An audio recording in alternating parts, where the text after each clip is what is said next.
Hello, Jeff. How you doing, mate? You all right? Doing pretty good, thank you very much.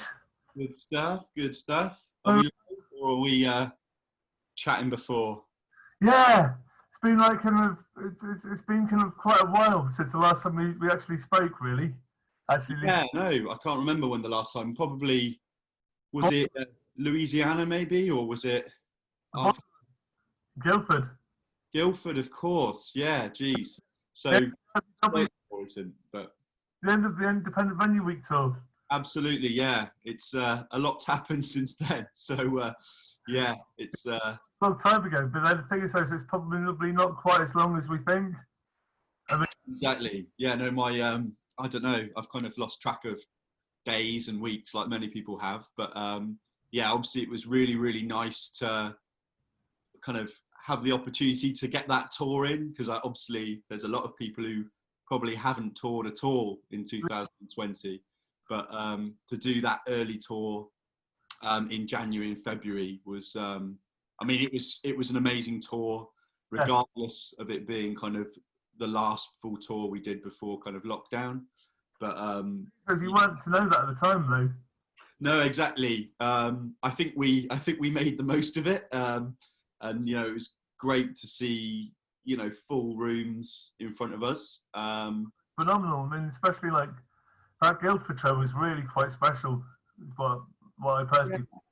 I mean, I think over the last couple of years we've become more accustomed to kind of headlining our own shows, and this tour kind of stepped up on certain venue capacities, which Yeah, is that's kind of what you want as a band.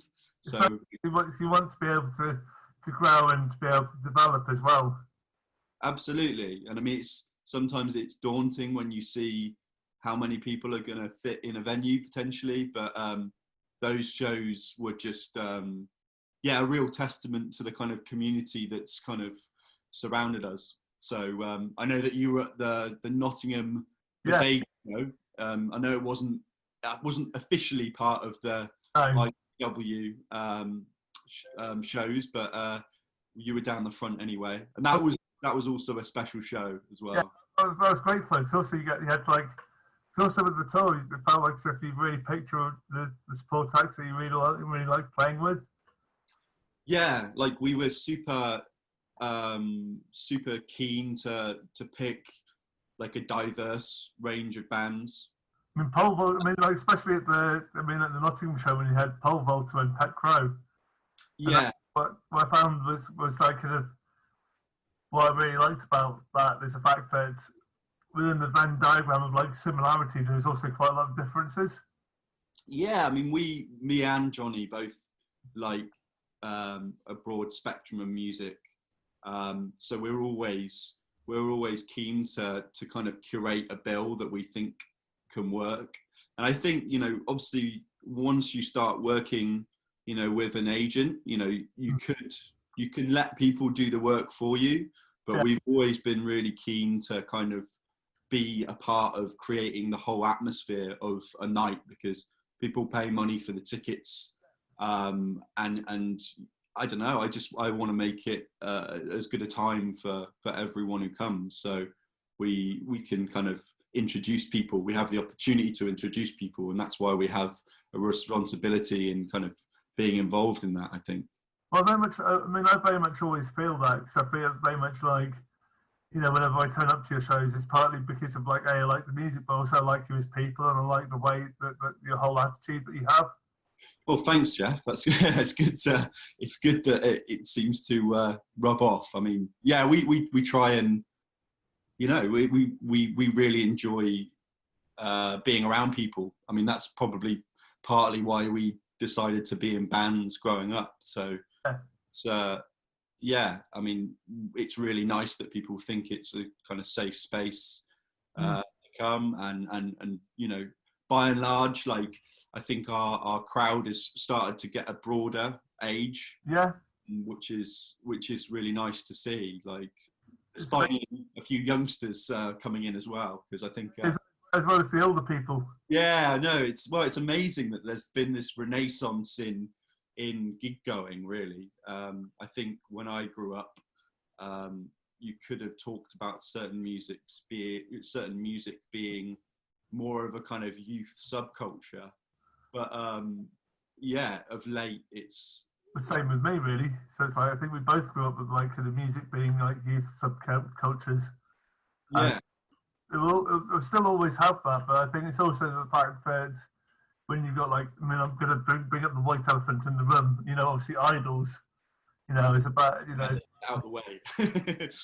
but they somehow, but both them and like Sleaford Mods, for instance, have both managed to communicate with an older audience and with a younger audience at the same time.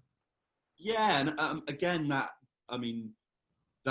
is a really important thing for me when we put together the bill. So there's a band called the Knockouts who we had support in Bedford, and some of their members play in a band called Arndales, who are great.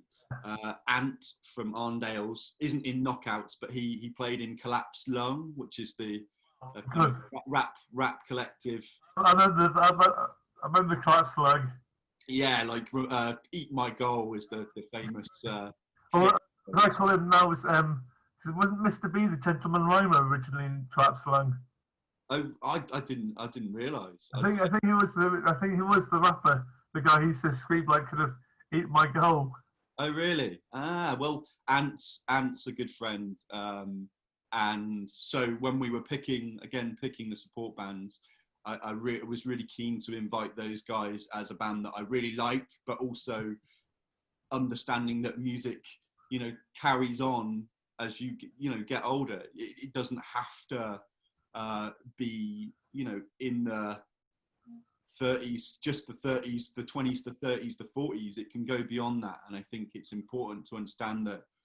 That's why, independent venues are great, because they are inclusive to everyone. And I think we made a conscious decision to kind of support. You can support younger musicians and you can support older musicians as well. I mean, I guess I'm in a privileged position of being able to sometimes see both older and younger musicians, sort of thing. And I guess living in a city like Bristol, where we have had so much choice of venues. I mean, which I'm probably going to bring up Guildford again, because I felt I actually did study in Guildford in about a year, and it didn't really have a venue, and so to have something like the Boiler Room where people can go, and also the fact that it's also surrounded by artist studios as well, makes it a much nicer atmosphere. Yeah, it's because I had been prior, before playing, so it was always somewhere that was on my radar, and was somewhere that I liked for its incongruity, because obviously it is. I mean, some of its problems are because it is quite residential around there. It almost is a bit of a UFO that's kind of landed in the middle of nowhere, but that's why it's kind of a beautiful freak, and I think that's really nice when you find these little gems in kind of more homogenous towns and cities, and they are places that I kind of flock to. Yeah. And obviously there's been incredible kind of creative solutions to where it's located. So it's famous for the traffic light doors. So if you exit the area, then you are effectively in a lock-in until the green light goes. So obviously there's a noise lock on the door, which I always really loved. I think I went to see a band called, well, you'll know them, but the Bronx play there, and I just remember the traffic lights, so it's quite funny to see them again. Really intense, sweaty experience. Yeah, I mean, again, that was why I was really keen to see that show, because they were a much bigger band than that capacity at the time, and they kind of came to do a special kind of smaller, intimate tour. So I guess were they doing a warm-up show for an album release or something, or was it kind of? I think they actually just pitched it as being we're going back to play some intimate shows. It might have been in between festivals, maybe something like Reading and Leeds, but I'm not sure. Yeah, I say that I really love. I mean, like, I really love some of the personality of places like the Boiler Room, for instance. I mean, like, 'cause obviously I got taken out the last night of the tour, and I was absolutely like beyond shattered. Yeah, I mean, I think we were quite tight because it was a Sunday, so obviously we'd had a Friday night and a Saturday night of shows. Didn't you, in London? Yeah, in London. I mean, that was a special show for us, being being our kind of homecoming, and doing a venue as big as Oslo in Hackney. Have you been to Oslo? Sorry for getting the wrong venue. Like Oslo. I've heard it's a really good venue. Is that?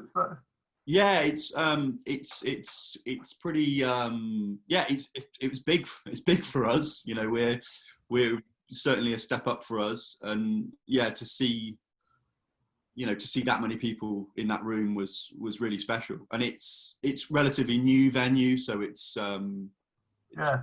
clean and you get looked after well. So I had a good experience. I think some people have qualms about the sound in there because it's quite cavernous. Yeah. But like we suit that anyway, so it's fine, you know. I think sometimes it just takes a while for a venue to actually properly develop its, its sound setup sort of thing. And Yeah. there's like pre-existing structural stuff which you can't really do that much about because of obviously lack of funds sometimes. Absolutely. And some things, some rooms work for you, some other ones, in some ways, the tour before, around the UK in the October, we played at Louisiana, which, we love to death. We really like playing there. But in terms of on-stage sound, because they've soundproofed it really very, very well. Yeah. We're almost used to it being kind of really live room. So I still love that venue to bits. The Schillacis are so amazing, and so welcoming. Also, they've named the hand stamp after me. Oh really? Oh wow. Well, yeah, it's like a kind of, they got a local artist, my friend Chris, who's in a couple of Bristol bands sort of thing, and they got him to paint conceptual painting of my hair when I'm headbanging, and then they wrote the words "Big Chef approved." Oh, I haven't seen that yet, but otherwise I would have. Especially if they're using their stamp. If they're not using a promoter stamp, you always get the Big Chef approved on your wrist. Ah, well, there's another reason to go back then. Yeah, I always just love seeing the posters downstairs. So imagining Mogwai in that room. Yeah, or like imagining even Fleet Foxes in Beach House. Yeah, I mean it's top 3 or 4 favorite all-time shows. It's crazy. So it's a real, to sell that out was like a real special thing for us. And Bristol is, it's kind of, people almost thought we were a Bristol band because of certain affiliations, and just because we love being there. And actually I grew up, so where I am now is not too far from Bristol. So I'm actually, I suppose we kind of are a Bristol band if you're looking at my childhood location. But it's a place that has a massive music following. Which would also, it'd also explain like how people like Nick Meadows and stuff like that. People who I'm friends, really close friends with. Yeah, so Nick, so he was, our touring sound engineer, and has helped us with the tour management as well. And you come across these amazing people, and I think Bristol is a real hive of that, isn't it? It's got a really independent spirit. So I'm always bumping into lovely people there who have a very kind of effort. On a bad night out, maybe. Sorry, not on a bad night out. Well, go down to the harbour side on a weekend, and I'm sure you might, change your opinion. Yeah, pretty much. Yeah, I mean, because I think it's been about, I worked out that it's probably been about 5 years since the first time I saw you guys play. Yeah, Stag and Hounds in Bristol, I believe. Yeah, you played, I remember it was, I think I'd been to another show beforehand, so I think you were like the second gig which I'd gone to, because I was at Roll for the Soul for something. I can't remember who. I remember you walking in part way through, Yeah, and it was funny because I remember feeling a little bit like leggy and a bit tired, and yeah. then as soon as we saw you come in, I was like, yes, Click finally, like, we've got Jeff. So like, it gave me a big kick up the backside, which is which shows your influence, I guess. And I remember like you kept on introducing each song as different famous Johns. oh, did I? I mean, I think, yeah, it's amazing. It's quite a long time ago now. I can't. yeah. Yeah. Well, to be honest, you have worked really solidly for like however many years, like 5, 6 years. Yeah, it's yeah, kind of 6, 7 with I think a year kind of privately before playing live. Yeah, And yeah, I mean it really when it's something that you enjoy, mm. you just don't feel like it's work really. So it's and it's amazing to get to a level now where obviously we can go out and do it more often. Obviously pre-lockdown. Yeah.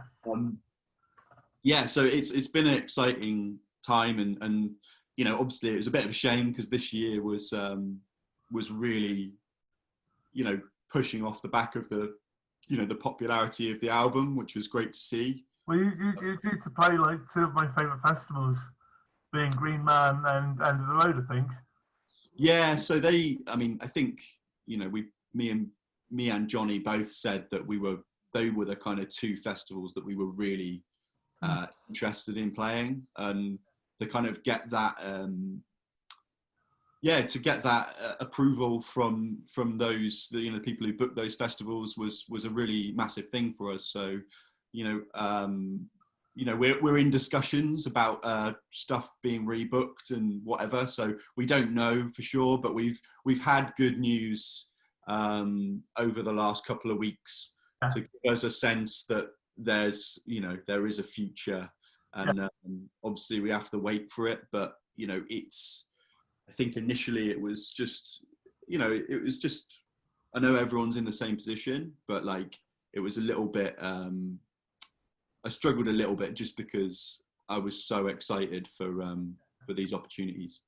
So I think to be honest, I think we all did to a certain extent because we all had our routine thrown out. yeah, absolutely. That we're hoping for. And then the way which I've seen some of my lockdown is it's given me other opportunities. So yeah, I mean, same here. Like you're probably the same. I think you pick up, you understand the limitations of things, and you have to run with those limitations. And I was pretty eager to start trying to work on some music, like regardless of what instruments I had or what was available to me. So I kind of made a collection of songs that were all based. So for context, I should probably say that I'm not in South London like I usually am. I'm out with my parents, which is quite odd. Is that like whereabouts is that? Is that like kind of so it's not far from Bristol, but so in Gloucestershire.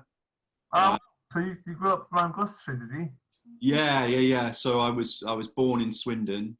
God bless me. Place is Swindon. And yeah, grew up in a small town just on the Thames. So yeah, it's been like obviously great to be out of London because it would have been difficult living in a very small flat.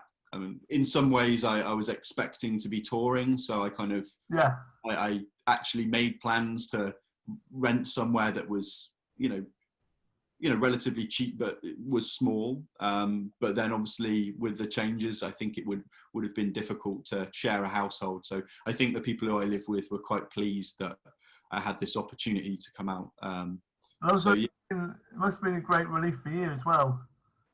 Yeah, I mean, yeah, I think mentally it just would have been tough to be, without a lot of space. Where we live in South London is great. There is a lot of green space and a lot of parks, but yeah, I think also because of the kind of mental repercussions of all these cancellations, it's been nice to be somewhere calm where I can just exercise whenever I want as well, because I can kind of run out into the middle of nowhere, which always helps my mental health. For me, so it's also like it's like as if you're giving yourself a chance to have some tender loving care as well. Actually kind of like, I think it is important to look after each other. Absolutely, and to be surrounded by loved ones who can, help you with some of the issues that get thrown up by a change of routine. Whether that's using my dad's printer to kind of put merch labels on an envelope or whatever. Like, it's been good to kind of form a new routine that works. And like I said, to kind of work on these small tracks and realize that the track should be really embracing of the limitations that they're in. So not feeling like you have to have all the production or technical stuff in the world. Just work at what you have and take samples of sounds that you find interesting. And it's been a really good process for me, because I've really realized the amazing ability to kind of capture the happy accident and just wait for something to happen and capture it. Sorry for over talking you, but that's fine. Have you found yourself like kind of opening up to new ideas that you could probably try? Yeah, for sure. Yeah. Yeah. So, like, I mean, obviously I'm away from a drum kit, so to kind of create beats without a kit has been, a real nice challenge. Also, you can't really just shout in a house with lots of other people, so you could do. It could make things a bit interesting. Yeah, I think the next door neighbours might get a bit worried if I was, going at it a la John volume. Especially for like a full, like an hour and a half sort of thing. Yeah, exactly. But there was some more spoken kind of elements on the second John album, so the album that we released in October called Out Here on the Fringes. And that really, we started to kind of, I guess we had become better musically, and we started to want to try and create some moments that were a bit more cinematic, in kind of way. So I think having started to move towards that, these little experiments have been really nice to try and see how small bits of spoken word or sampled field recordings can kind of come in. So I think it will be something that influences our work as we go on, even though I've been kind of going under a different name, and it's not the same release procedure. I kind of wanted to get them out quite soon after they were made, whereas obviously John is a bit more, we would be more laboured, and we would consider spending like more time with like kind of the other half of John. Yeah, exactly. I mean, I've been sending stuff over, to Johnny, and we've been staying in touch. But we're a band who really likes to write in the room. Yeah, so it's been quite a struggle to, I've sent a few ideas over, but I think we understand that like the connective energy between us is often what creates the best material. So hopefully we'll be able to kind of pick that up soon. But it's also like what creates such a magnetism between you guys live is that positive, supportive energy. Yeah, I mean, we've always been, you know, considered ourselves a live band, and I think we're really proud of, you know, every show is like that. You know, there's never a time where we, you know, we don't get up to that level. So, you know, we know what we do now, and yeah, I'm kind of excited to keep pushing that really on you know, on the third release, you know, whenever that may come. But yeah, we're kind of busy working on, you know, the songs that we did have before lockdown, and yeah, hopefully we can get back to it as soon as possible. Now, one thing then, you're probably the only band I've actually stage dived to twice at different venues and different shows. I know. I was, yeah, I was pretty proud of that. You know, obviously the Louisiana show. Yeah. You kind of said to us like, oh, that's like the first time I've done this in a, you know, a very, very long time. So we were both extremely proud of that, and also the fact that it was kind of captured by multiple photographers, including. Yeah, that was almost like a photo opportunity, wasn't it? Really. I know, yeah, and Simon Holiday, I should say his name because he's a fantastic photographer. I think some of his pictures are just like, are truly amazing. It's like, how the hell did you manage to capture that? Yeah, he's got a real knack of just getting it, you know. And I think he's taken a photograph of almost every Bristol show we've ever done. So I always joke and say we need to make some kind of like dedicated page to him, sort of thing. Yeah, I mean we're incredibly thankful to those people who. He's also been like really heavily involved with like Extinction Rebellion because he's their photographer, and some of the photos he's taken from some of the protests have been like, wow. Like I think the last photograph I saw from him, I mean, cause there's even just some of his public shots are just quite incredible.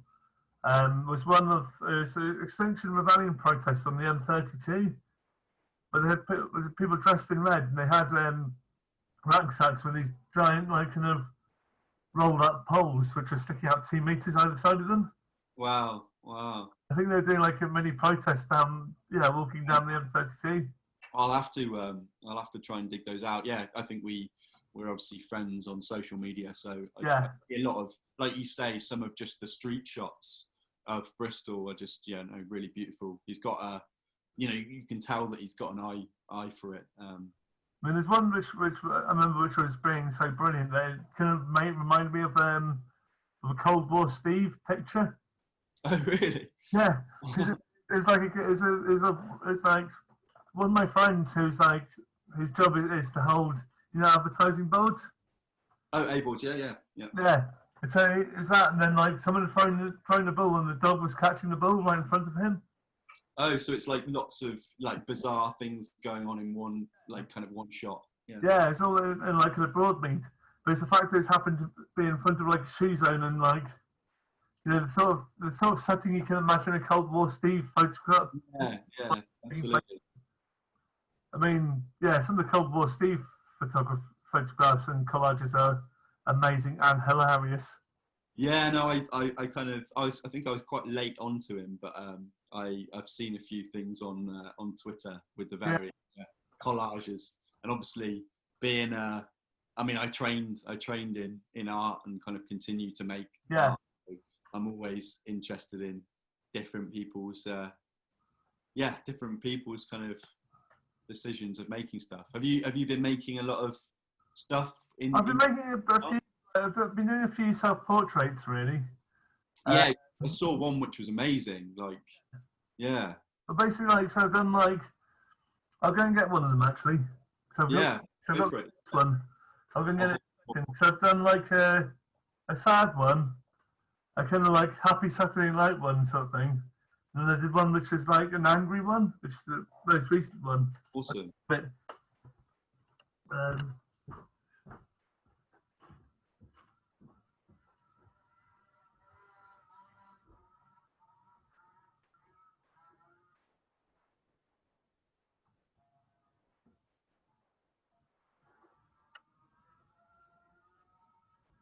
yeah. So this is my angry Saturday night picture. Angry Saturday Night Jeff. Yeah. Oh wow. Yeah, so it's before the big, on Sunday we had like the massive Black Lives Matter protest. Yeah. And let me put this down here for the time being. And so yeah, I was feeling really emotional. So I was feeling like really kind of, so I tend to find that I can't really paint unless I'm feeling like emotionally inspired to paint. Yeah. Sort of thing. And so I was feeling like really angry, anxious, about things kind of going on in the world. Obviously, there was the George Floyd kind of murder. Yeah. I mean, there's just so much. There's so much stuff recently to take in that it's really difficult, and obviously it's been incredibly difficult the way things have been like collided. So Yeah. Not only have you obviously had people having the urgency to go out and protest, Yeah. But also the pandemic. So and those two things, people are very passionate about. So it's really difficult. There's a lot of aggression coming from that, and I found it quite hard seeing kind of from afar. Obviously, try and steer clear of social media a fair bit, but there's been a few things on local groups that I'm a part of that I really, I kind of find it a bit difficult, something. Yeah, and I kind of stepped up to the plate and said something which I think went down okay. I didn't get any abuse back, but I just, it's a very heated. Well, I think that's the thing is that with the lockdown is it does make those emotions much more heated and much more like kind of like any action to be slightly more explosive. I mean, I did go to the protest on Sunday, which was brilliant, and it actually did feel really positive and really supportive. Yeah. Like I was wearing my mask, which my mum made me. Oh, good stuff. Oh, yeah, I got given one by my mum's friends, which is remember this one. It's like kind of. You'd get this one on. Mostly colourful. I've got this colourful one. It's got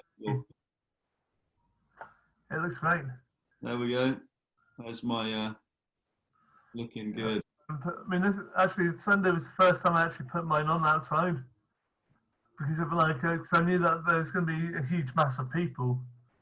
Yeah, I mean that's the thing. Is like I think you've got to obviously with the protests. Like obviously it's been good to see people try and be as safe as possible within the restrictions of that, and with the amount of people. And I think that's that's often a lot of the heat is people saying, oh, well. What, the fear something?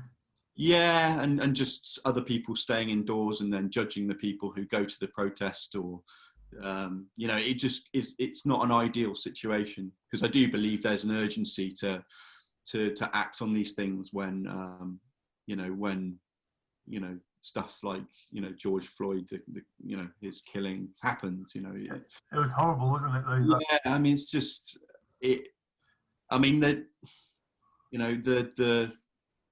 the fact that that there has it's so embedded in culture is the really dangerous thing. Is it's so subtle that without without some careful thought, then it just perpetuates because it's kind of running below the surface. And I think I don't want to judge people, but there are obviously a lot of people who can't understand or they just don't see that it is something that is completely embedded, and that's why we have to try and. Well, they can't see outside their little box sort of thing sometimes. Yeah, and I mean, that could also come from difficulties in education and governmental decisions. So also similarly, you don't want to judge people on on that level. But I think people that's why it's so important that people try and read some stuff or look at a cartoon. I mean, there's some great cartoons and illustrations of explaining things. So I just don't think it's enough not to do anything. I mean, that's the thing is that I find myself in quite a weird situation, admittedly, because you know, like with the protests in Bristol, they removed the statue of Edward Colston, which might have gone years ago, because of like it was something which had been haunting Bristol for many years because of it was basically put there by one rich guy, and basically everybody else in Bristol didn't want anything to do with it. Like, yeah, I know that there'd been a lot of kind of stuff, you know, mentioned about it in, you know, in the past anyway. So, you know, it's not enough. Was it? Yeah, one of the politicians was saying, "Oh, you know, this should have been removed through kind of more peaceful kind of legislative kind of approach," and it's like, well, no, because it hadn't happened, and you know, it should have happened way before that. So yeah, I mean, I think it was a powerful decision, and you know, at the end of the day, you know, it wasn't people getting hurt; it was a symbolic act, and it worked very well politically to illustrate, you know, further action. So I think it's it was successful. And the other thing from what happened with me, which is like pedestal, was it's funny because I always said, I was like, I wonder whether at some point Jeff will get a, you know, they'll have a statue to Jeff. And I you know, again, I think you were just going to go on to say that it probably makes you feel a little bit uncomfortable because of feeling worthy of having something over someone else. Yeah, and the other things that also I felt that if they were to put a statue of me, it would kind of defeat the object of the protest. Yeah, I mean, I think like you know, they talked about just leaving it as an empty plinth. I think that's a fantastic to deal with it. Yeah, as someone who, you know, has a great interest and has studied conceptual and contemporary art, I think it's a really it's a strong message. I don't necessarily think it needs replacing, although I do think they should have a statue of you somewhere, Jeff, because probably that's your opinion. Oh, I know. I just hope when they do it, like, I don't know, I can just see all the detail of all those festival wristbands. I think they could maybe, like, you know, like the Michael Jackson's statue that he used to have outside Fulham football ground. Yeah, I was thinking like of the Frank Sidebottom one as well in is it Timperley in Manchester? Yeah, I think it would be a beautiful thing, like a little bag of you know, a plastic bag of Tesco's croissants. Yeah, exactly. Yeah, it's really, you're very spot on with that kind of observation. So if they want to do it, they should come and I'll come and help art direct. Advertising for yourself with some services there, Johnny.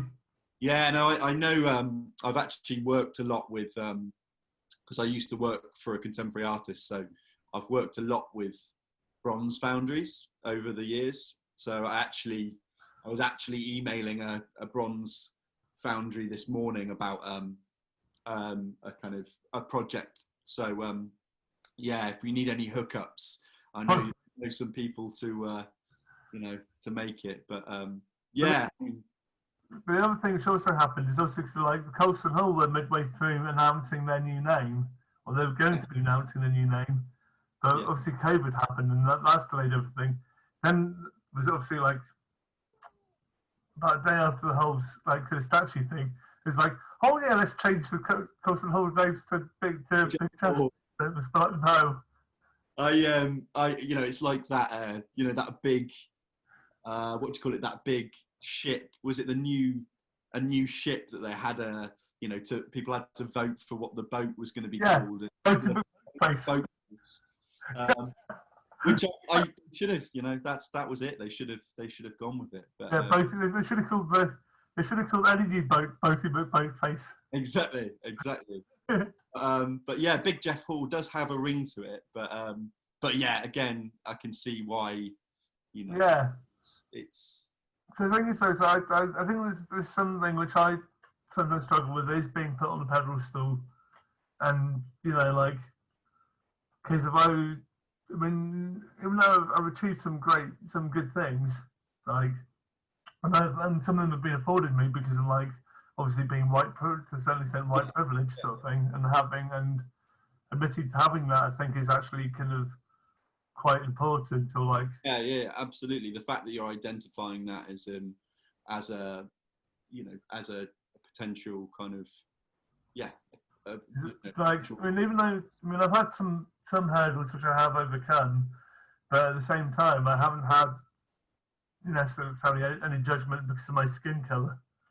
Yeah, no, absolutely. And because I know that you mentioned about, is it Paul Stevenson? Yeah. And yeah, I mean, I guess they'll consider these things when they make a judgment about the names, but it's just important that they've taken action now. Actually, I got an email from my previous university, and they've just removed a name from their kind of department, which is good. It's good that people are looking around them. I think it's also like important and like kind of make sure that the names are put in museums. So it's like recognizing that they happened, but also like explaining who they were. So like, yeah, but you don't want to go the other way and kind of erase history. I mean, I think the issue is obviously history is always, in some ways, history is always fiction, because there's always going to be someone selecting what gets saved and what gets lost to time. So we have to, we have to make careful decisions about what is saved. I guess there's always going to be a kind of inevitable loss, even with all the technology that we have. But I just I think certain things like the curriculum and trying to get colonialism and the kind of shame of colonialism into early education. Yeah. I mean, there's a good charity called Black Curriculum who we've been supporting, and they kind of they do that basically. And I just think that it's not enough to shield young eyes to it. I think we have to be quite direct about it, because I certainly had some education, but it really wasn't. I don't think it was enough. No, I think it's the same with me. I mean, like, I was meant to have been lucky growing up in a small village in Gloucestershire, of all places. No, same here. I mean, like, but I mean, like, I grew up in a village called Horsley, which is like, it was basically, especially at the time, I'd loosely describe it as like, if you imagine the League of Gentlemen, but they replaced it with all the posh rich artists. Well, that's yeah. I mean, I literally just had this discussion with my mum, because it's really quite forward. Some of them were quite a chunk of the villages were quite forward-thinking people, and so like they had all people who definitely, shall we say, slightly hippie-ish. I mean, like, so there's definitely people who. So we had like things in the little valley that we were living in. We'd sometimes have like kind of immigrant families living amongst us. We'd sometimes have like there's a couple of families who adopted a couple of African kids, sort of thing. And also just down along from us was Ruskin Mill, which is a huge open outdoor college network for people who were autistic or struggled with their family sort of living situation. Yeah. So they're kind of like gaining new skills. Good stuff. Yeah, I mean, like, I think from this kind of period of being out of my usual comfort zone in another place, it's quite odd, because obviously the south of London, where I usually am, is incredibly diverse, and here obviously it's less so. And I was saying to my mum, that's almost a perfect illustration of that kind of historical inequality, because because it's afforded, certain, communities to live in certain places, and it's the way that it's the way that kind of it's visual history. So it's like a weird, like Venn diagram diaspora sort of thing, I guess, because it's like it afforded like some people privileged to live in big country manor houses. Yeah. I mean, even though the thing is like that, the place which I grew up in, Horsley, wasn't particularly big. Well, when we first started living there, I mean, I had to share my bedroom with my sister for a couple of years. I bet you loved that. No. To be honest, I get on really well with my sister, but she certainly had a way, especially at the age of getting her own way.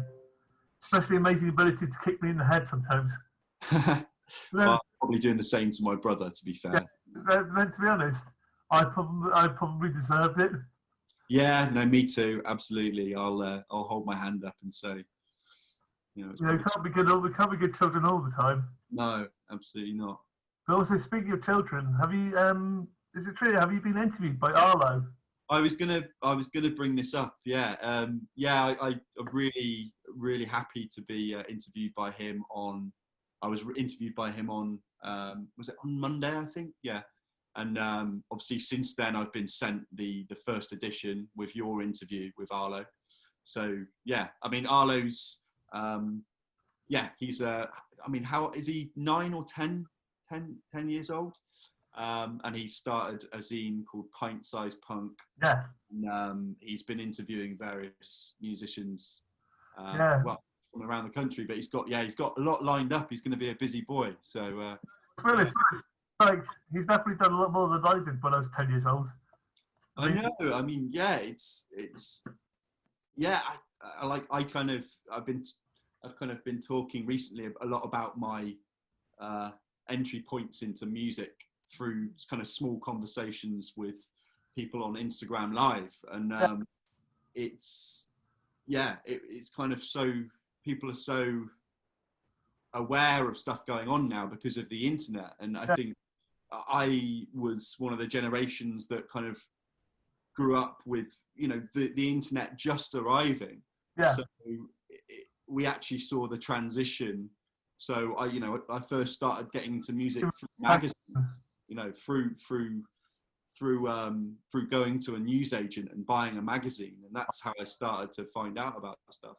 That's how I found out about stuff like Krang magazine, and then I found who were my favourite writers, or especially Krang in I'd say late 90s, early 2000s was actually really good.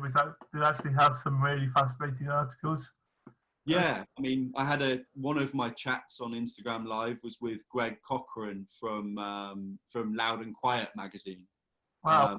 Hence Loud and Quiet. Well, hey. So we should say that people should donate to them if they can. Fantastic magazine. They're struggling a bit because of the circumstances. So if anyone can subscribe, that would be amazing, or buy a hat or something else. Yeah. But yeah, so Greg was kind of telling a very similar story about growing up and really fascinated by certain writers. And I think I was quite young, so I probably didn't read it in so much detail. I got hold of Melody Maker, and I was just fascinated again to get into this subculture of music.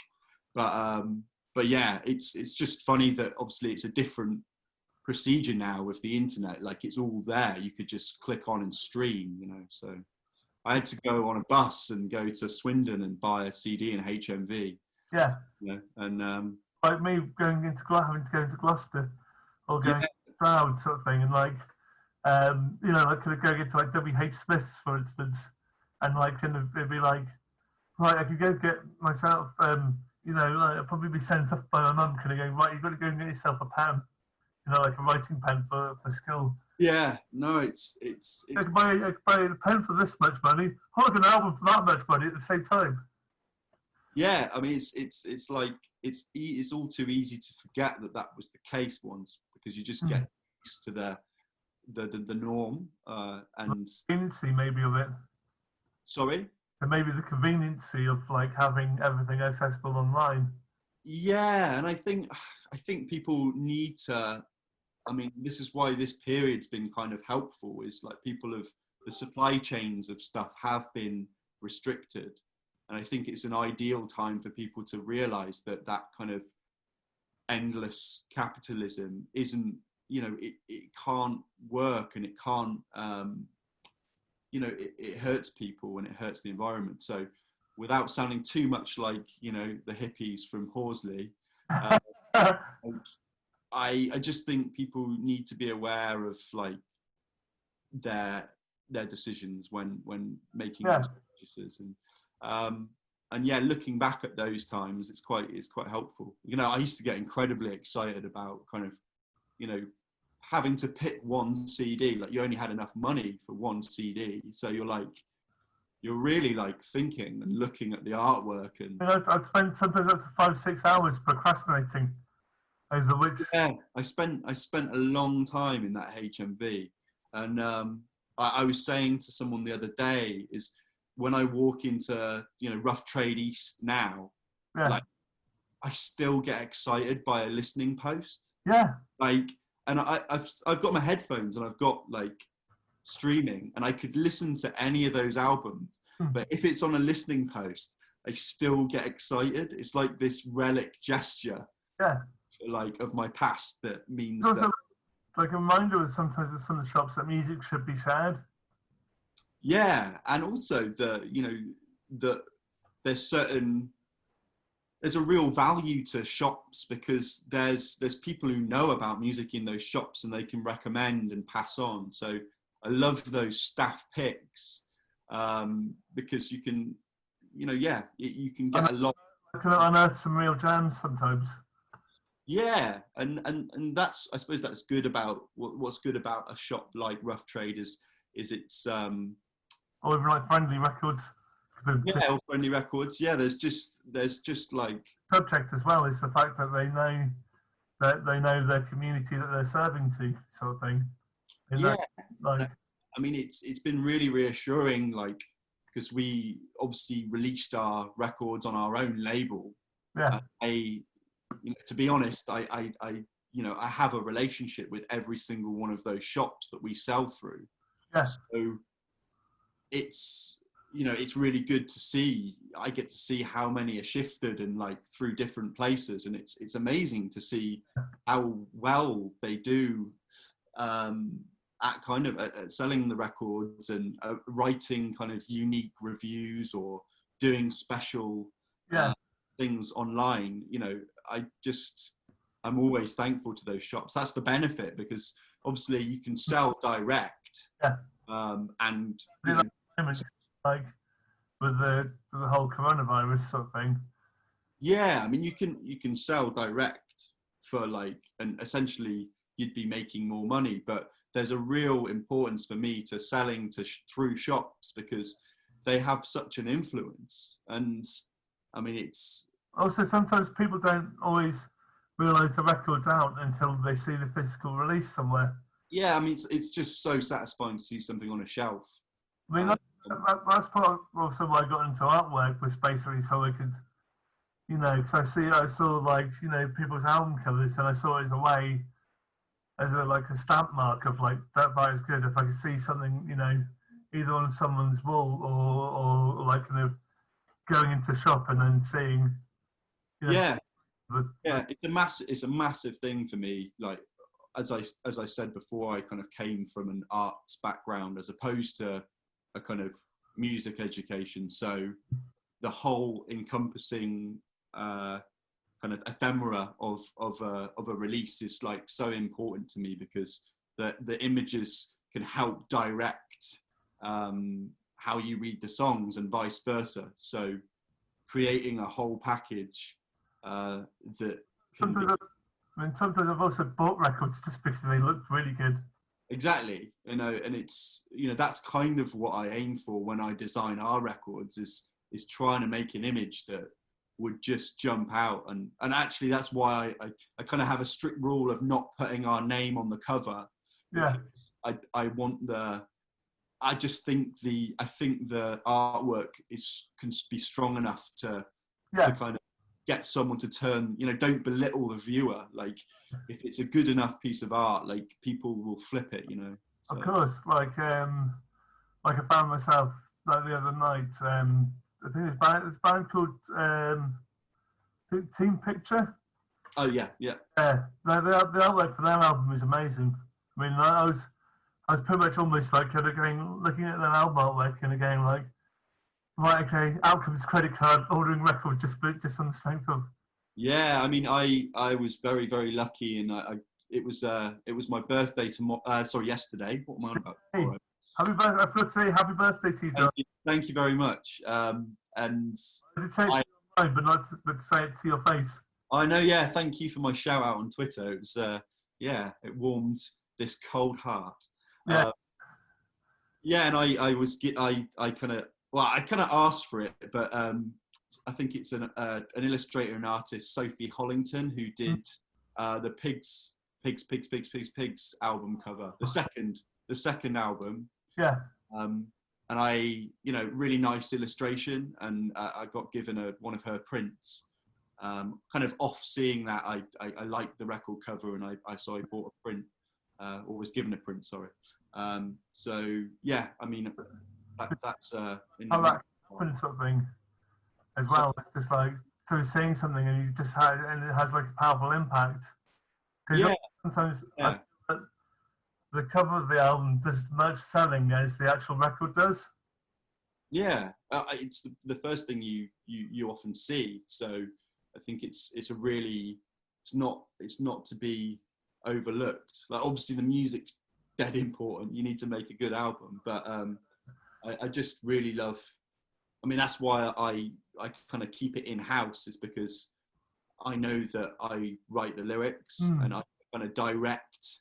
So it's like having a control over it, sort of thing.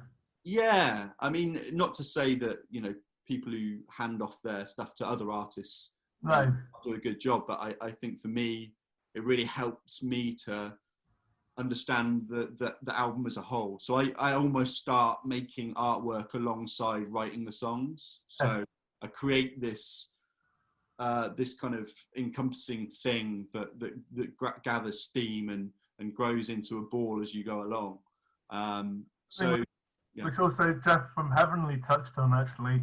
Oh, did he? Oh, yeah. I need to have a look at that. Yeah. He said that he felt it was important for his label to allow the artists to be able to express what they wanted to express, and actually for them to do their own artwork.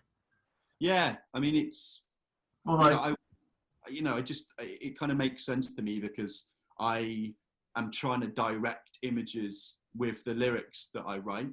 So obviously there's certain, when you choose certain words, there's stronger images, or obviously people interpret their own images, but there's certain things that have different exactitude. Yeah. So if you choose a specific word, it could lead a very specific image, or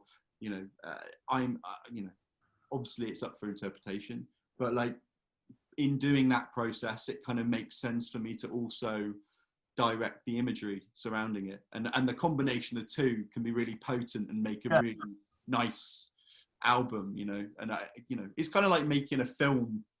I try, I said earlier, like I think we're, with John, we've tried to push the songs so they start to feel have kind of cinematic elements that kind of suggest imagery, and I can see.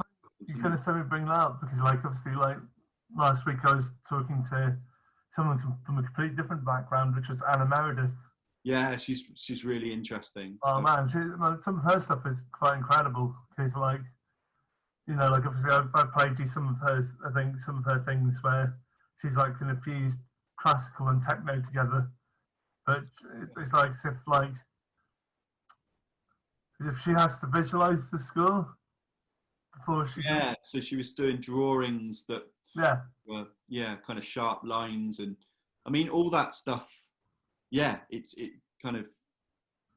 really, really nice approach, and obviously it doesn't come from kind of classical notation, but it's kind of an abstract form of notation.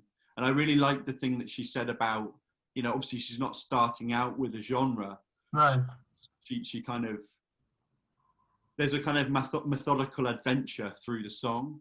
Yeah. And that's what I've really started to understand doing these small pieces on my computer. I'm actually just off the back of making these tracks. I've been making a remix. I probably shouldn't say the band, but through Outre Disc. All right. I've kind of been corresponding with Graham over who owns the label over the last couple of months. Oh. And, yeah, and he's given me a track to remix. So Wow. yeah, it's been nice to realize that, you know, you have a limitation of the stems that you're sent to yourself, and then you kind of go through this like the methodology. Oh, sorry, I can't say it. The methodical adventure, and Yeah. you try and kind of respond to these small decisions, and it grows into this new thing, and that's really exciting. And that's kind of what I heard from, you know, some of what Anna was saying in the It's like also like kind of giving yourself new challenges sort of thing, and actually kind of you know, like Brian Eno used to was it pack of playing cards? Yeah. For like solutions. Like have a challenge and a solution. And it's there's a lot of, you come up with these little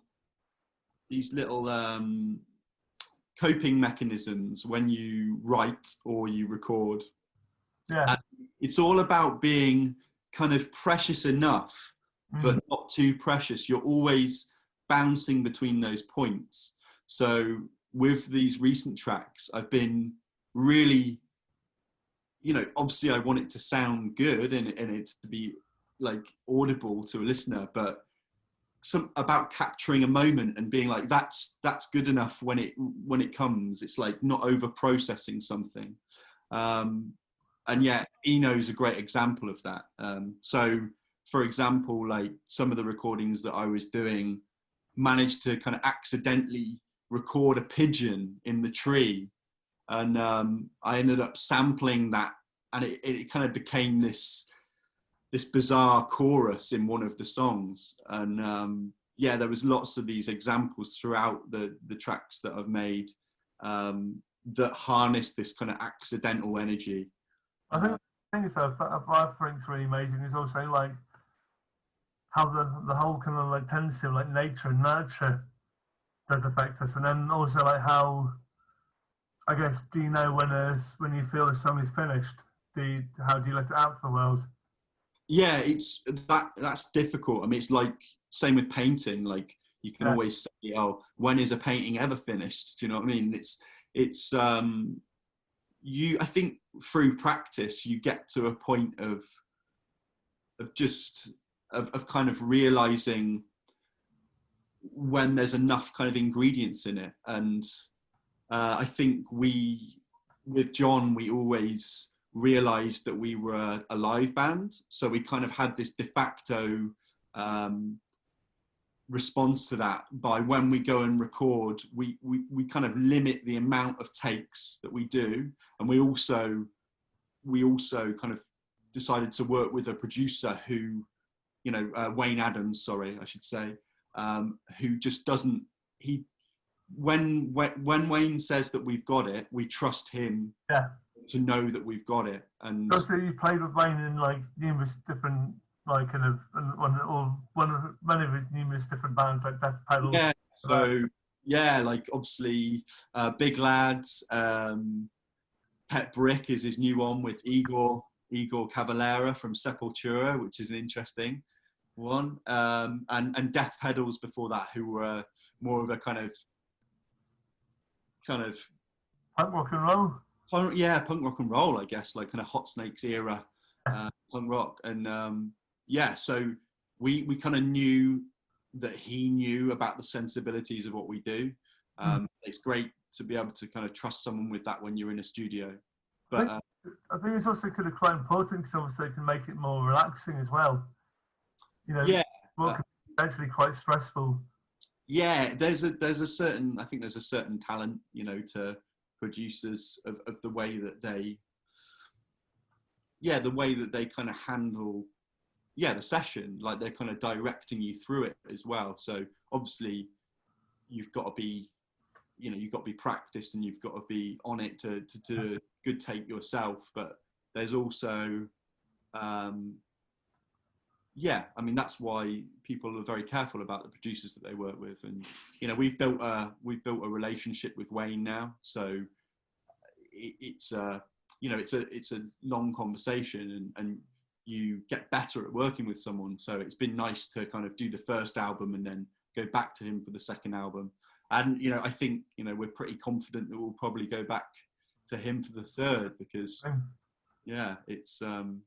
Because I think that sometimes it's like taking stock of who you know, sort of thing, but then also like at the same time, because of like if you're comfortable with them, they're likely to get the best out of you. And we've always been, by and large, I think we can say that we're a DIY band. Like there's not a lot of things that we've... You kind of self-manage yourselves, really, don't you? Yeah, self-manage, self-release. And I think, we have a fantastic agent. So that's Scully. And he's helped, he's one person that we kind of opened up the camp to, and he's been fantastic for us. But like, by and large, it's... Yeah, I mean, you are very much a DIY band in every aspect, because of like, obviously you do everything yourself, everything's run in house, kind of sort of thing. I mean, like you definitely need. I mean, like I think that's the thing, is that you always need a bit of help with someone else.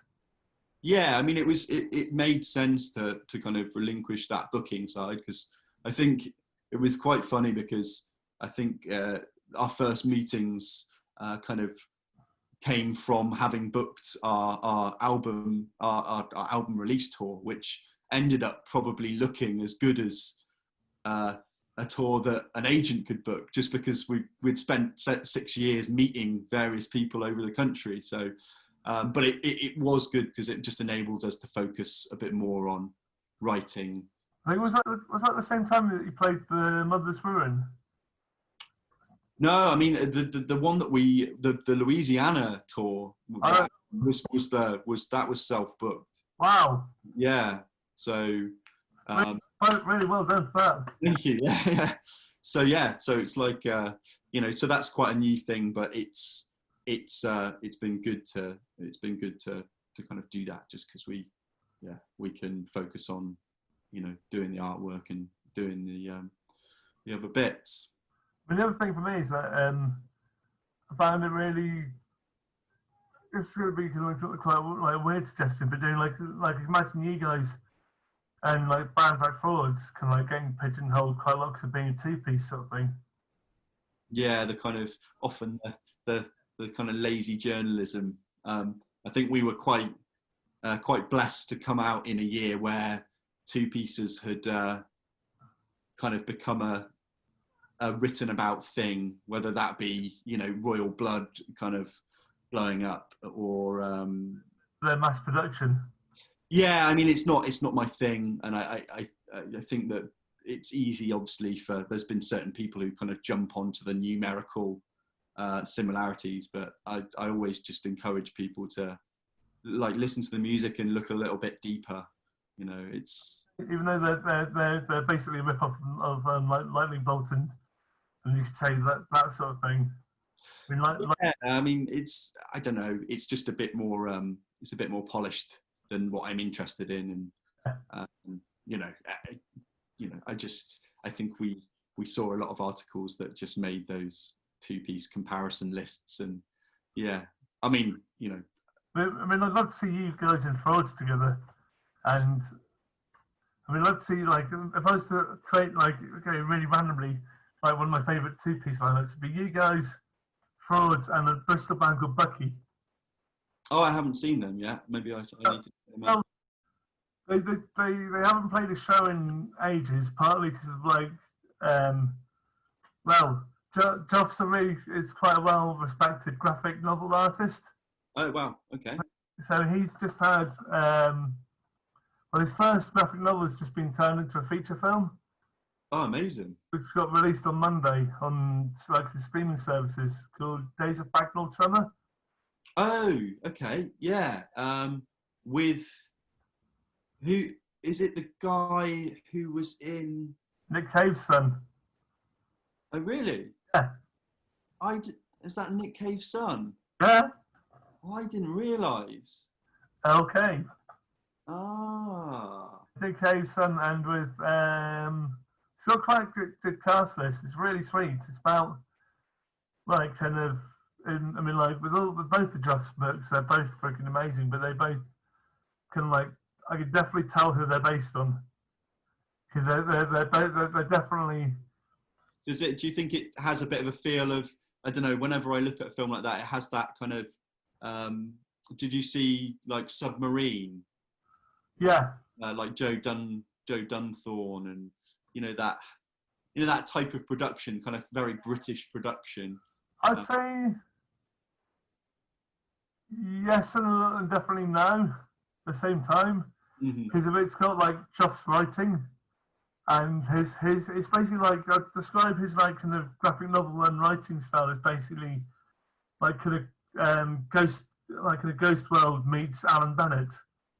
Okay, so it's quite is it quite hyperbolic? Is it quite like theatrical in a way? Or Well, kind of, but it's in a way that nothing really that much happens, but it's about like kind of two characters who've basically had their summer cancelled, and they can like, because of it's like that mum and a mum and son relationship, which is really, really frosty. I mean, I can tell you exactly. I mean, I know. You know who it's based on. Yeah.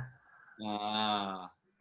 You've got the inside scoop. You've got the spoiler. It's someone that whenever I can like read Joff's work, I do like kind of pick up on those kind of characters. Well, yeah, you write from from your palm. You write close to yourself. Like, I mean, I've written a few things in more like published form, and the only thing, you've always got to pull things from your everyday life, like when you're writing lyrics, you're always kind of dealing with like things that you notice or things that you see that you kind of abstract through language. So yeah, and I mean, one of my favorite authors is the author B.S. Johnson, and he always said, he said that he never wrote anything that wasn't true, but whilst kind of acknowledging that, telling stories is telling lies. So whenever you write anything down, it's essentially a lie. Yeah, I mean, what I found with Joff's kind of writing is that he sometimes has the ability to photograph, like kind of exact conversations and somehow transcribe them into the book. I mean, there's a whole story in there, because it's about like the two characters who don't really get on, something about how they're really frosty with each other, but then because they've had their summer cancelled, then it's like about gradually how things kind of thaw. Some kind of like, I don't know, I've always liked those films that are kind of darkly comic in a way, where there's I mean, like the first scene literally had me in fits of hysterics because of it. It was like the pair of them kind of going shoe shopping. Oh well, yeah, there we go. I mean, it's like the archetypal. Oh, for like they're going for like, then they're having to get cheese for his wedding, and he's a massive metalhead, and so he's like kind of it's like they're complete kind of chalk and cheese, because she's like a librarian and she's like cardigan wearing, kind of like kind of 1970s sweetheart sort of thing. And he just wants to wear some like DMs or something. Lanky black hair, like kind of sweaty, kind of like, I guess. Yeah, there's so much material there, because looking back again, my eras of like taking a bus to Swindon Town Centre, and you being pigeonholed into certain like groups choices whilst in a shoe zone or something like that. It is there's so much there's such a richness, especially, you know, it's incredibly British, you know, that kind of self-appreciative humour, I guess. That observation as well. Because the funny thing was just about like kind of like with the two characters is that obviously the Earl character, he's like kind of his wearing his black kind of trainers, which is covered with like kind of Metallica lyrics in Tipex. And Oh yeah. Again, like because I'm in my childhood house, so I keep finding just hilarious artifacts, like very similar, you know, like with band, you know, drawing bands on your pencil case, or like, yeah, it's funny being, I mean, my Instagram live conversations that I do on my phone, I've had this kind of quite, well, I said people found it funny, but I was like propping up my phone on my childhood CDs, and then everyone asks what CDs that I've got. So I've had to like. Some of the one you did with Matty from Pigs. Yeah, Matt's lovely. He's a good friend, and yeah, I mean, it's just a nice way to, you know, personally to keep in contact with people while we don't have this, you know, network of friends that we usually see at shows. And also, you know, it's been really nice to hear people find great kind of, you know, entertainment or you know, interest in speaking about things. Yeah. Yeah. I mean, obviously, I'm missing the gigs quite a lot, but I'm also like finding that I'm watching quite a lot of stuff online. There's quite a lot of artists doing like live stream shows. Yeah, I mean, it's difficult for, you know. Same as actually being at a gig. I mean, come on, you won't get sweaty hugs from me, for instance. I know. Well, that's one of the reasons why it doesn't quite work, especially for us. Like, we've been approached quite a lot to do various things, but I think very early on we realised that we just aren't interested to do anything stripped back. Just because it's not how our band works. Yeah. Which is fine. I think we as we move along and we manage to get into a room together, you know, hopefully that'll be sooner rather than later. Like, we might be able to consider live streams, you know, a good quality stream for certain things. There's been a few festivals in touch about doing something. I can agree on that sort of thing. But again, it needs to be good quality. You know, we quality, but it needs to be on your terms as well. Yeah. So I think we'll have those conversations and see how things go. But, you know, we did a fantastic one with KEXP from Seattle. When was that? I mean, that was last year, but that was like a big tick off the life list because it's huge. Yeah, I mean, we knew that Kevin Cole, one of the kind of head honchos over there at KEXP in Seattle, he was a fan, probably through the Idols connection. I don't mind saying that. There's no shame in saying like through Idols and through. No. I mean, we played with them very, very early on before any of success, really. So I remember that the Idols album launch show at the Fleece. Yeah, no, I was reminded. Someone sent me a picture from that yesterday, and obviously that was a real special moment. I mean, that was an insane show, to be honest. I mean, like, no one could have predicted it to go off quite like that. I mean, like, no, I mean, I always think back to the very first one, where we played. It was a Monday night, us, Frauds, and Idols. Wow. In at Hoxton Bar and Grill, or Bar and Kitchen in London, and that's when we first met the guys. And I mean, it was still well attended. It was probably like 200 people. I think people have a tendency to say, "Oh, there was only 50 people there," but it was a good show. But I went home with some of those songs kind of ringing in my head. Yeah. kind of thinking, oh, these have a real hook, but I I would never have, I mean, in a million years, kind of. No one even with a crystal ball would have predicted what would happen with him.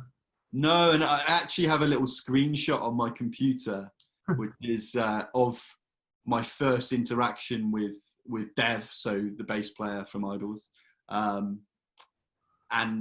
it's just really nice, sobering remembrance of the kind of passage of music, and it's him asking if we have backline because they can't fit theirs in the car if they're all going to fit in the car. Do you know what I mean? So it's like everyone, even though, they might be working on a bigger budget now with, with bigger things at stake, there's a real passage and persistence to. But it's still good to remember, like I guess it's a bit like the cheesy terms, like remembering your roots. Yeah. And like the fact that, I mean, like still only a couple of years ago, he was still working behind the bar at the Exchange, and he was still working at the Ruin sort of thing. Absolutely, yeah, and they're personal friends of mine, so in a way, it's still quite hard to fathom it all, really. I mean, when like this in this situation, I've had little conversations with all, most of them, and but yeah, it's good to see, but yeah, that Fleece show was particularly special, and obviously it opened up an audience to us, so we were very happy to be there. I think that barrier nearly collapsed at that show, I think. Yeah, it was I remember Joe kind of crowd surfing all the way to the back, where you kind of walk through to the toilets, which is a fair distance. Yeah. What else do I remember? Jeez. Rascal played that show. I think that was one of their last gigs, I think. Yeah, I think so. Because originally they were supposed to play the London show, and I think one of them got ill, so we stepped in to do that, which was another great show for us. And also it got you obviously like interacting with their manager, who I've known for like 20-something years on and off. Because I went both me and him were in the same drum college, but both in. Yeah, because that was at Guildford. Yeah. Yeah, that makes sense, because obviously, I know Marco, so it's it's funny to see. I mean those links. I mean, I have very similar things with like friends from school. It's like it's been amazing to, we've even ended up crossing paths. So like kind of, I had my friend Joss, who used to stay on my floor when I first started university. And he was a very charismatic chap, and I always said like he'll talk his way into something good. He didn't go the university route, so I just said, I know he'll get into something. But he actually ended up as a manager. So he managed Ash for a bit, and Indoor Pets as well. Pets. He's just stopped, but so he didn't manage anymore. But I don't know, it's satisfying to see these people like who have a bit of a vision to do something, kind of follow it through, and when you start being able to exchange those skills, it's really satisfying. Like, even if there's some people which I may have lost touch with, and but I see them doing well, I still feel proud for them. So like Zena White, who's the head of Partisan, yeah. Because she used to be, when I first met her, she used to be the door girl for the Fleece. Let's say, wow. Like, so she lived in Bristol. It was her. Sarah Zoltash, who's also a really amazing conceptual artist, and I can't remember who the other person was, because sometimes names escape me a little bit. But there's like they were like the main door girls at the Fleece, and then she also ended up because of Marco, before he managed Idols, used to drum for a band called Fortune Drive, who were based in Bristol, and Zena was like their tour manager. Ah, so it's all, yeah. I mean, it's like a big spider web. I mean, I kind of, It's like that, to be honest. It's I not, often, I often joke though, like if you could, if I'd spend time to kind of draw on a wall all the kind of connections of and stuff, that have kind of come about because of the band, it's like it would become, a very big drawing after a while. But that's the great thing about independent venues. It's they provide these spaces for where people kind of connect. And I also, mean, going back ages ago to the Boiler Room show again, one of the things which I thought which made it more than just a standard gig was that girl, was it Georgina, who came and read the poem which was written by Dom, who's the venue manager. yeah. Really beautiful. Yeah, it was nice. I mean, we were incredibly flattered that IVW decided to kind of end on our show. I mean, we obviously weren't expecting it when it got booked, but like, yeah, it was nice walking on after that reading, and yeah, and taking a bit of time to kind of really understand what we'd done, in terms of like being able to be in these beautiful venues. And because it's a long journey, starting out in small bars, places like Mother's Ruin, which we love to death. Yeah. And then gradually, touch, yeah. Like, if anyone's got any money to spare, please do it. Please yeah, do. Mother's Ruin. If anyone has ever been out late at night, Yeah, and in Bristol, and like, I don't know, it's a beautiful wonky place full of amazing wonky people. And yeah, and like the shows that we did there are just like some of the best. Like, there's no space, and like people, like I remember like Joe Sharon from Milo's Planes, like crowd surfing down the stairs. It shouldn't work, but it does work. And like, if anyone has any money, to make sure those places. also, I mean, like, when the wildest show I've ever, probably the wildest show I've ever seen was at the Mother's Ruin, and there was a band. I probably told you the story before. Yeah, you did. Was it Monotonics? Yes, Monotonics. I was going to say, because didn't he end up like going outside? Did he go outside, or? No, he did some other. Well, he nearly like threw the bass drum almost out the window. That was it. Yeah. So, And like, something to do with the window. yeah, or like not put it through the window, but he put it on he did go and try and put it on the windowsill. But the security guard had kicked out a couple of people for smoking, because when the smoking ban had come in, they were leaning out the window. Literally had to like almost be turned around and be almost pressed into the window. Yeah. This Israeli guy in wearing nothing but a pair of red Speedos and a bass drum.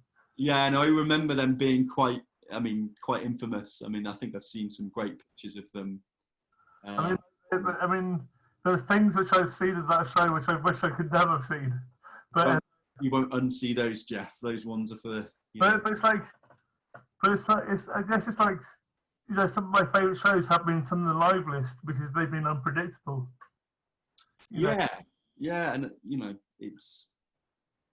Yeah, I just it almost it makes me a bit sad in this current context, because I just want to be in those places now, where as someone who spends all his life kind of going around these various places. Yeah, well, it's like kind of like, but it's like it's that reminder of like to probably value the memory, the experiences that we've had more, maybe.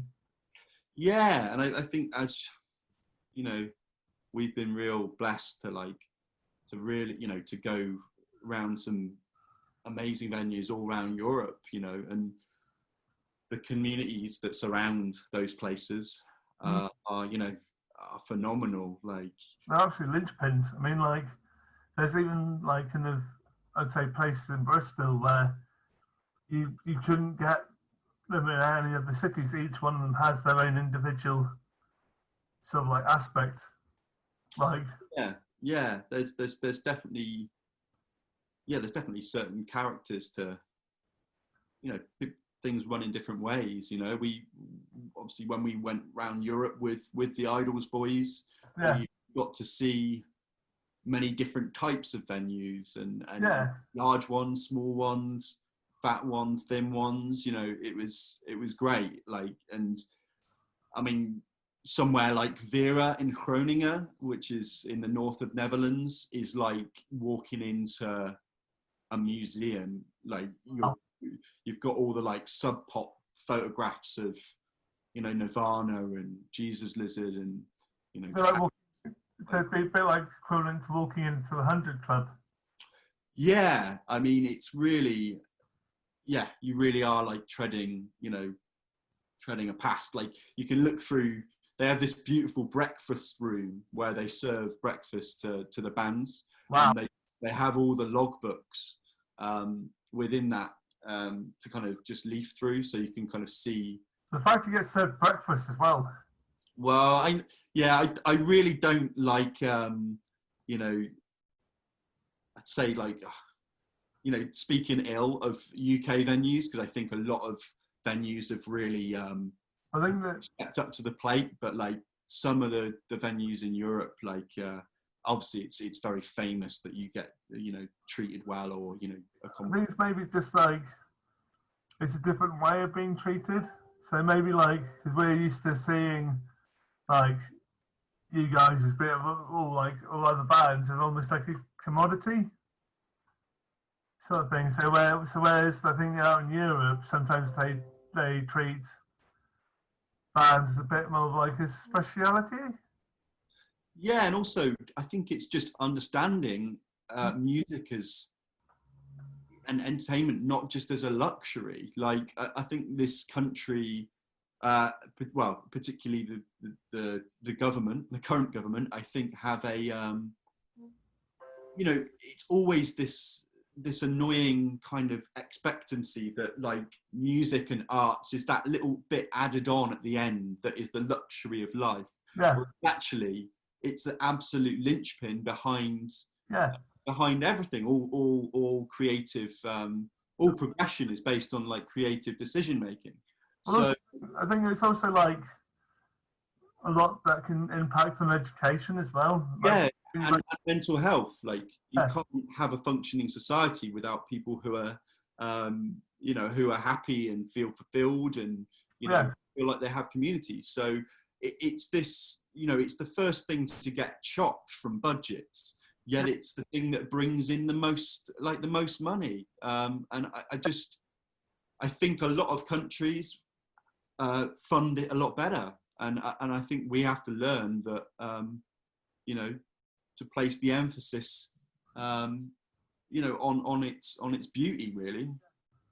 I think that it's also like, I'm not quite sure how to put it into words. I guess it's like, I don't know how to it's difficult. It's kind of hard to say, but maybe that's why. I mean, I just think maybe that's why, you know, sometimes. So embracing like an alternative education, but the thing is, so because of with our current government, they haven't had to, you know, like interact with a lot of like the people that we interact with on a daily basis. Yeah, and I mean, I think, especially with recent events as well, it's made me more concerned with things that we can do in a direct sense, whether that be youth or you know, the Black community. Yeah.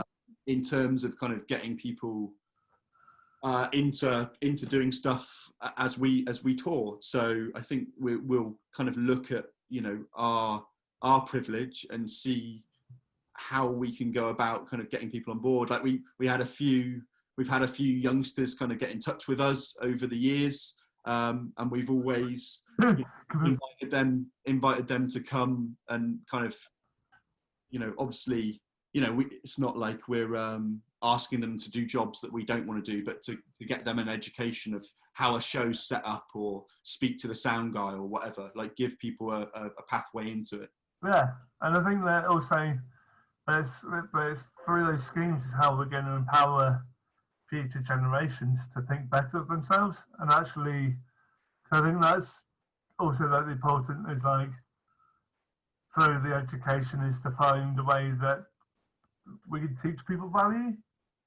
Yeah, yeah, absolutely. And also understanding that, you know, obviously sometimes the schooling system and certain ways of teaching, I mean, I kind of go back to Brian Eno because I know that he's a big fan of certain methods of teaching.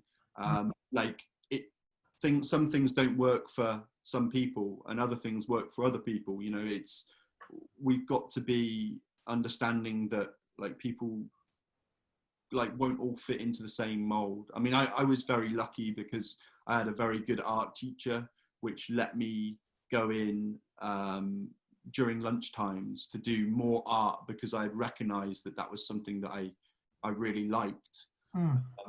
But I think that I mean, I'm hoping that the education system's changed since I was there, but I think it seemed sometimes quite frustrating when there was something you were very interested in and you wanted to kind of follow on a more vocational level. It wasn't really there, wasn't like not. Yeah, it's a bit I think it's good to learn like obviously the fundamentals in lots of subjects, but and like it's like that's how we breed understanding.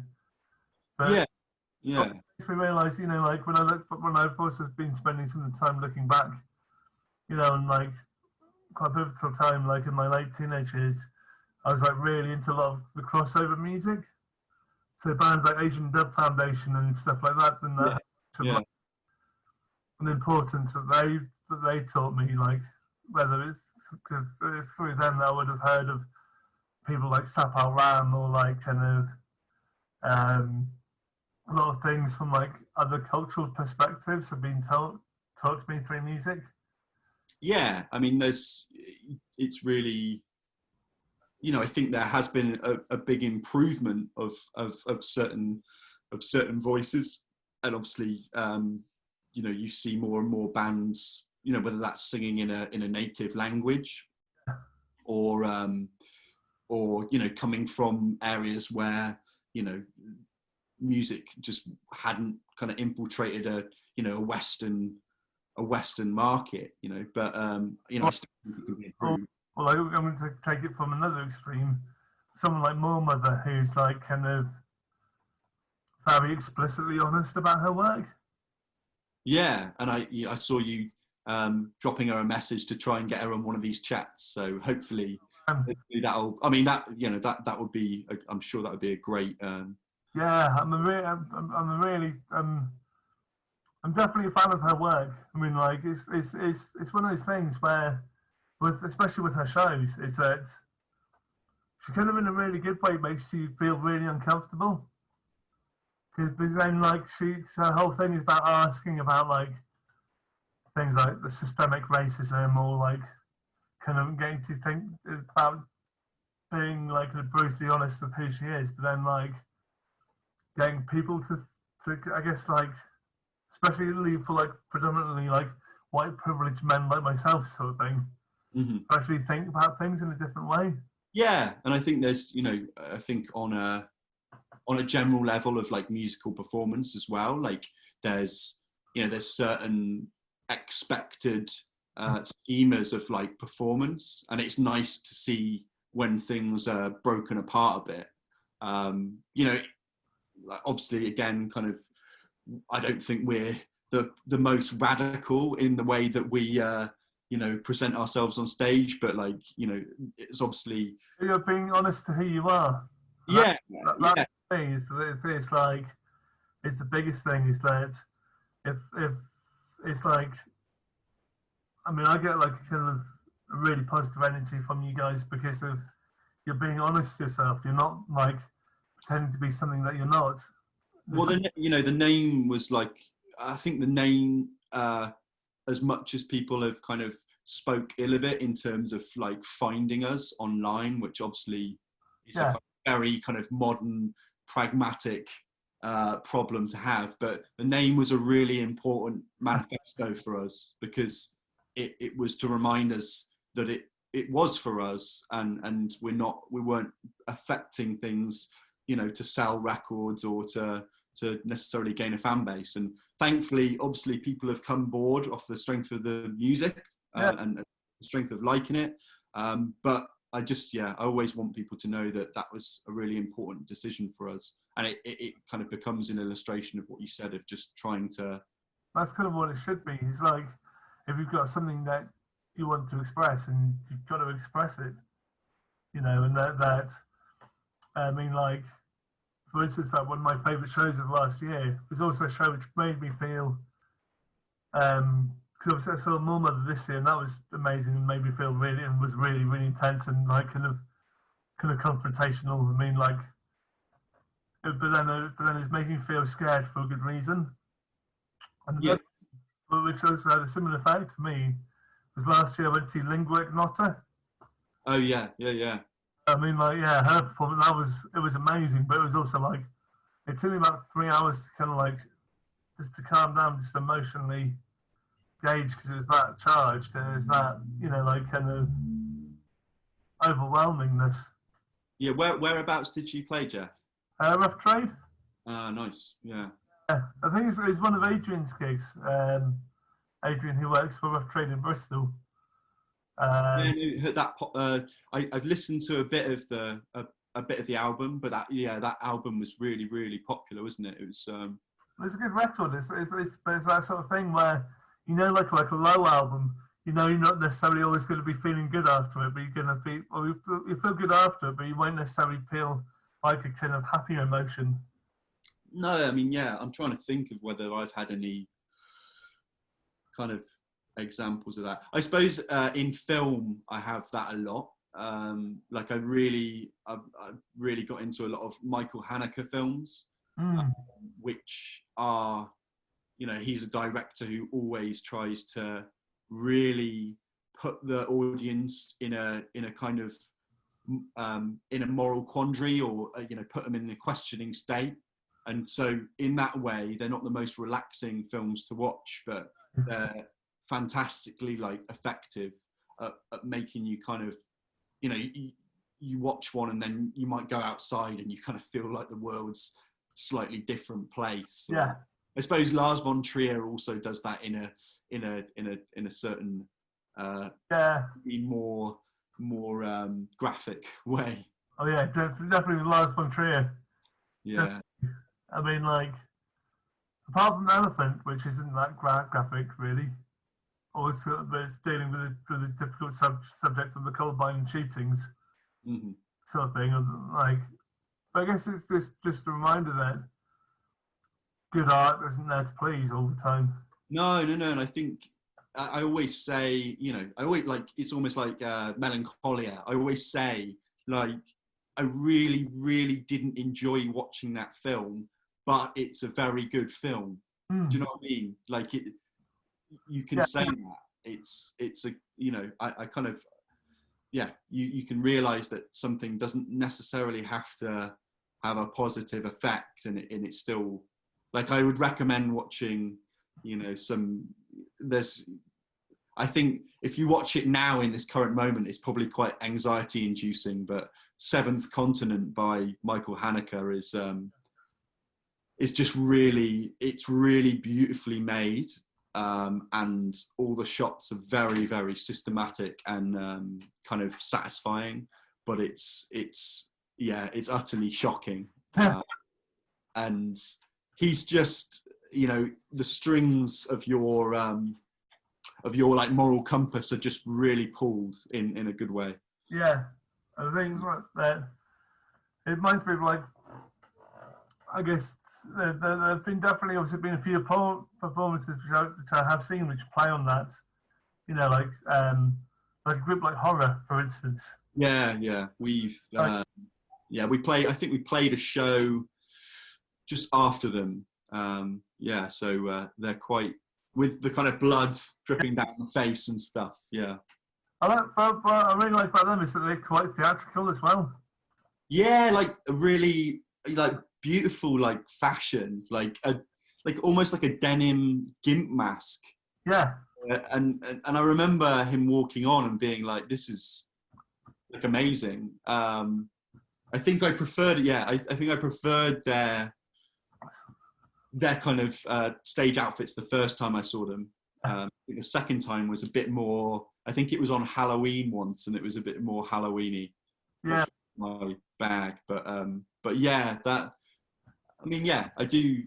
Yeah, that the visual element works for some people. I mean, we've always gone the other way, where I like this idea of stripping it back completely and just being two